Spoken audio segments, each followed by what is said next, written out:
ಪುಟ್ಟಣ್ಣ, ನೀನೊಬ್ಬನೋ ಬದಲಾಗ್ಬಿಟ್ಟೆ. ಆದ್ರೆ ಈ ಮನೇಲಿ ಇನ್ನೂ ಸಾಕಷ್ಟು ಬದಲಾವಣೆಗಳಾಗಬೇಕಾಗಿದೆ ಪುಟ್ಟಣ್ಣ. ಅಂದ್ರೆ ಕಾಂತಿ ಬಗ್ಗೆ ಯೋಚನೆ ಮಾಡಿದ್ಯಾ? ಕಾಂತಿ ಬದುಕನ್ನ ಸರಿ ಮಾಡೋದಕ್ಕೆ ಹೋದ್ರೆ ಐಶ್ವರ್ಯನ ಜೀವನನ ನಾವೇ ನಮ್ಮ ಕೈಯಾರೆ ಹಾಳು ಮಾಡ್ದಂಗೆ ಆತ. ನನಗಂತೂ ಏನು ಮಾಡಬೇಕು ಅಂತ ತೋರಿಸೋಣ ಇಲ್ಲ ಪುಟ್ಟಣ್ಣ. ನನಗೂ ಅಷ್ಟೇ, ಏನು ಹೊಳಿಕಲ್ಲ. ಮಕ್ಕಳ ಭವಿಷ್ಯ ರೂಪಿಸೋದು ನೀನೇ ಇದಕ್ಕೊಂದು ದಾರಿ ಕಂಡು ಹಿಡಿಬೇಕಷ್ಟೆ. ನೋಡೋಣ, ಪ್ರತಿಯೊಂದು ಸಮಸ್ಯೆಗೂ ಒಂದಲ್ಲ ಒಂದು ಪರಿಹಾರ ಇದ್ದೇ ಇರುತ್ತೆ. ಇಲ್ಲ ಅಂದ್ರೆ ಅದು ಸಮಸ್ಯೆ ಅಂತಾನೆ ಅನ್ನಿಸ್ಕೊಳ್ಳಲ್ಲ. ಪುಟ್ಟಣ್ಣ ಒಂದು ಸಲ ನಮ್ಮ ಕಡೆ ಬಂದ್ರೆ ಮುಗೀತು. ಈ ಮನೆಯಲ್ಲಿ ಅವನ ಮಾತೇ ನಡೆಯೋದು. ಹೇಗಾದ್ರೂ ಮಾಡಿ ಅವನನ್ನ ನಮ್ಮ ಕಡೆ ಸೇರ್ಕೋಬೇಕು. ಅವನಿಗೆ ರಾಜಕೀಯದಲ್ಲಿ ಏನು ಶಕ್ತಿ ಇದೆ ಅನ್ನೋದನ್ನ ತೋರಿಸ್ಬೇಕು. ರಾಜಕೀಯದ ಹುಚ್ಚು ಹಿಡಿಸ್ಬೇಕು ಅವನಿಗೆ. ಮಾಡ್ತೀನಿ ಬಿಡಮ್ಮ. ಮಂಜುನಾಥನ್ನ ಸ್ವಲ್ಪ ಚೆನ್ನಾಗಿ ನೋಡ್ಕೊ. ಆ ಕೆಲಸದವ್ರ ಬಗ್ಗೆ ಹುಷಾರು. ಅಮ್ಮ, ಅವಳಿಗೊಂದು ಒಳ್ಳೆ ಹುಡುಗನ ಹುಡ್ಕಮ್ಮ.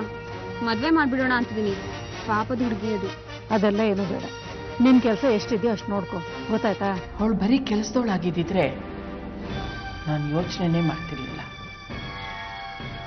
ಅವಳಷ್ಟೇ ಅಲ್ವಲ್ಲ, ಅವಳಷ್ಟು ಕೀಳಾಗಿ ಕಂಡ್ರು ಅವಳು ಈ ಮನೆ ಬಿಟ್ಟು ಹೋಗಿಲ್ಲ ಅಂದ್ರೆ ಅವಳ ಮನಸ್ಸಿನಲ್ಲಿ ಏನೂ ಇದೆ ಅಂತ ಅರ್ಥ. ಅವಳ ಮನಸ್ಸಿನಲ್ಲಿ ಏನಾದರೂ ಇಟ್ಕೊಂಡಿರಲಿ, ಅವಳ ಆಟ ನಮ್ಮ ಮುಂದೆ ನಡೆಯಲ್ಲ.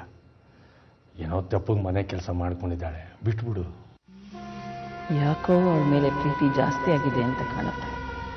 ಹಾಗೆ ನೋಡ್ಕೋತೀನಿ.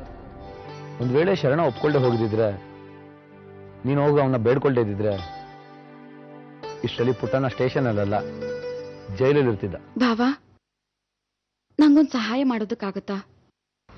ಸರಿ, ಅದೇನು ಹೇಳು.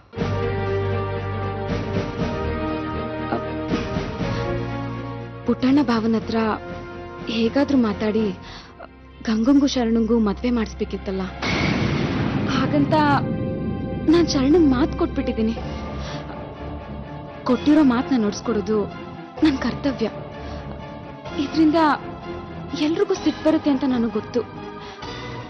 ಆದ್ರೆ ಬೇರೆ ದಾರಿ ಇಲ್ಲ. ನಾನು ಹಾಗೆ ಹೇಳ್ದೆ ಹೋಗಿದ್ದಿದ್ರೆ ಭಾವನ ಬಿಡಿಸೋದಕ್ಕೆ ಶರಣ ಹೋಗ್ತಾ ಇರ್ಲಿಲ್ಲ.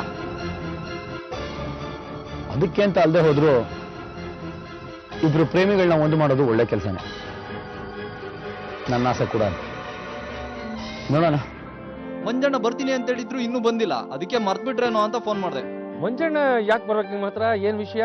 ಅದು ಪೇಮೆಂಟ್ ಸ್ವಲ್ಪ ಬಾಕಿ ಇತ್ತು, ಕಳಿಸ್ಕೊಟ್ಟಿದ್ರೆ ಚೆನ್ನಾಗಿರ್ತಾ ಇತ್ತು.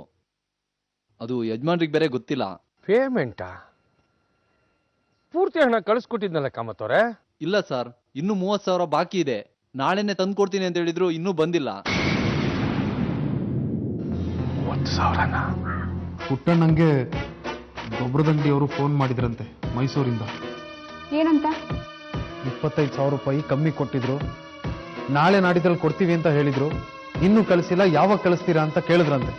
ಅದಕ್ಕೆ ಆ ದುಡ್ಡು ಎಲ್ಲಿ ಹೋಯ್ತು ಅಂತ ಕೇಳ್ದ ಪುಟ್ಟಣ್ಣ. ನನಗ್ ಕೊಟ್ಟೆ ಅಂತ ಹೇಳ್ಬೇಕಾಗಿತ್ತು. ನೀನು ಕೊಡೋದಕ್ಕೆ ಅಂತ ಅಲ್ವಲ್ಲ ಆ ದುಡ್ಡು ಕೊಟ್ಟಿದ್ದು. ಗೊಬ್ಬರಕ್ಕೆ ಅಂತ ಕೊಟ್ಟ ದುಡ್ಡನ್ನ ಯಾರ್ಯಾರಿಗೋ ಯಾಕೆ ಕೊಡ್ತೀಯ ಅಂತ ಜಗಳ ಮಾಡ್ದ. ಅಂದ್ರೆ ನಾನ್ ಬೇರೆ ಯಾರೋ ಅಲ್ವಾ? ಇರಿ, ನಾನೇ ಮಾತಾಡ್ತೀನಿ. ಯಾಕೆ ನೀವ್ ದುಡಿಯೋದಿಲ್ವಾ? ಕೆಲಸ ಮಾಡೋದಿಲ್ವಾ? ಆಫ್ಟರ್ ಆಲ್ 25,000 ತಗೊಳ್ಳೋ ಅಧಿಕಾರ ನಿಮ್ಗಿಲ್ವಾ? ನೋಡು, ನಮ್ಮ ಮನೆಯಲ್ಲಿ ಇಂಥ ವಿಚಾರಗಳನ್ನ ಹೆಣ್ಮಕ್ಳು ಮಾತಾಡೋ ಪದ್ಧತಿ ಇಲ್ಲ. ಅದರಲ್ಲೂ ದುಡ್ಡಿನ ವ್ಯವಹಾರದಲ್ಲಂತೂ ತಲೆ ಹಾಕೋದಕ್ಕೆ ಬಿಡೋದೇ ಇಲ್ಲ ಅಮ್ಮ. ನಿಮ್ಗೆಲ್ಲ ಏನ್ ಬೇಕು ಅಂತ ಹೇಳಿದ್ರೆ ವರ್ಷಕ್ಕೊಂದ್ಸಲ ಅಮ್ಮನೇ ಅದಂತ ಅನ್ಕೊಡ್ತಾರೆ. ಇನ್ನು ಹಳೆ ಕಾಲದಲ್ಲೇ ಇದಿರಲ್ರಿ ನೀವು. ಇವೆಲ್ಲ ನನಗೆ ಮೊದ್ಲೇ ಗೊತ್ತಿದ್ರೆ ಈ ಮನೆಗೆ ಸೊಸೆಯಾಗಿ ಬರ್ತಾನೆ ಇರಲಿಲ್ಲ ನಾನು. ಐಶ್ವರ್ಯ, ಮತ್ತಿನೇನ್ರಿ, ಒಂದ್ ಕೆಲ್ಸ ಮಾಡಿ, ನಿಮ್ಮ ಅಮ್ಮಂಗೆ ಹೇಳಿ ತಿಂಗಳಿಗೆ ಒಂದಿಷ್ಟು ಸಂಬಳ ಕೊಡೋದಿಕ್ಕೆ. ನಮಗ್ ಬೇಕಾಗಿರೋದನ್ನ ಅವ್ರೇನ್ರಿ ತಂದ್ಕೊಡೋದು? ಅವ್ರು ಹೇಳೋ ಸೀರೆನ ನಾನು ಉಟ್ಕೋಬೇಕಾ? ಅವ್ರು ಹೇಳಿದನ್ನ ನಾನು ತಿನ್ಬೇಕಾ? ಅವ್ರು ನನ್ನ ಏನಂತ ತಿಳ್ಕೊಂಡಿದ್ದಾರೆ ನೋಡಿ. ಇವೆಲ್ಲ ನನ್ನ ಹತ್ರ ನಡೆಯೋದಿಲ್ಲ.